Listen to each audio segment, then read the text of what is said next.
കോൺഗ്രസിന് വേണ്ടി ഈ തെരഞ്ഞെടുപ്പിൻ്റെ പ്രഖ്യാപനം മുതൽ തെരഞ്ഞെടുപ്പിൻ്റെ വോട്ടെടുപ്പ് കഴിയും വരെ പറഞ്ഞത് ഞങ്ങൾ ചേരക്കലയിലാണ് ജനവിരുദ്ധ വികാരം തെളിയിക്കാൻ വേണ്ടി പോകുന്നത്. പാലക്കാട്ട് തെരഞ്ഞെടുപ്പ് ഫലത്തിലല്ല, ചേരക്കര അട്ടിമറി വിജയത്തിലൂടെ ഞങ്ങൾ നേടുമ്പോഴാണ് യഥാർത്ഥത്തിൽ കേരളത്തിലെ രാഷ്ട്രീയ വികാരം മനസ്സിലാക്കുക.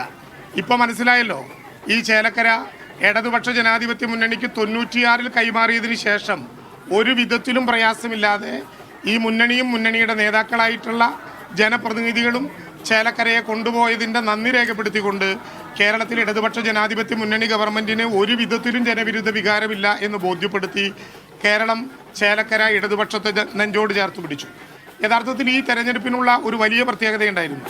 സാധാരണ നടന്ന തെരഞ്ഞെടുപ്പിൽ അതതു പാർട്ടികളുടെ വോട്ടിൻ്റെ സംരക്ഷണത്തിൽ മാത്രമാണ് ശ്രദ്ധിച്ചിരുന്നതെങ്കിൽ ഇത്തവണ ഇടതുപക്ഷ ജനാധിപത്യ മുന്നണിയും ഇടതുപക്ഷ വിരുദ്ധരും എന്ന വിധത്തിൽ ചേലക്കരയെ ധ്രുവീകരിക്കാനുള്ള വലിയ ശ്രമമാണ് നടത്തിയത്. ഇടതുപക്ഷ ജനാധിപത്യ മുന്നണി ഒഴികെ മത്സരിച്ച 3 സ്ഥാനാർത്ഥികളുടെയും മൈക്കുകളിലൂടെ ജനങ്ങളുടെ മുമ്പിൽ പറഞ്ഞത് ഒരേ താളമാണ്, ഒരേ വികാരമാണ്, ഒരേ വരികളാണ്.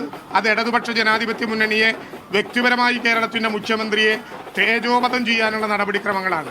അതിനെ ഒരു ചെറിയ വില പോലും ചേലക്കരയിലെ ജനങ്ങൾ കൽപ്പിച്ചില്ല എന്ന് തെളിയിക്കുന്ന വിധത്തിലുള്ള വിജയമാണ് UR പ്രദീപിന് വലിയ ഭൂരിപക്ഷത്തോടെ.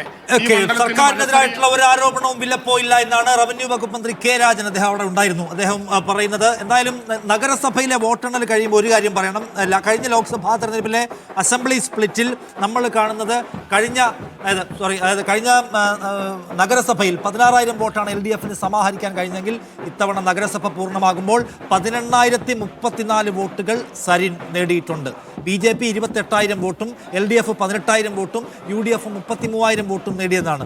ഈ 10,000 ഡിഫറൻസിനെ ഇനി എങ്ങനെയാണ് മറികടക്കാൻ കഴിയുക LDFന് എന്നതാണ് നമ്മുടെ മുമ്പിലുള്ള ചോദ്യം.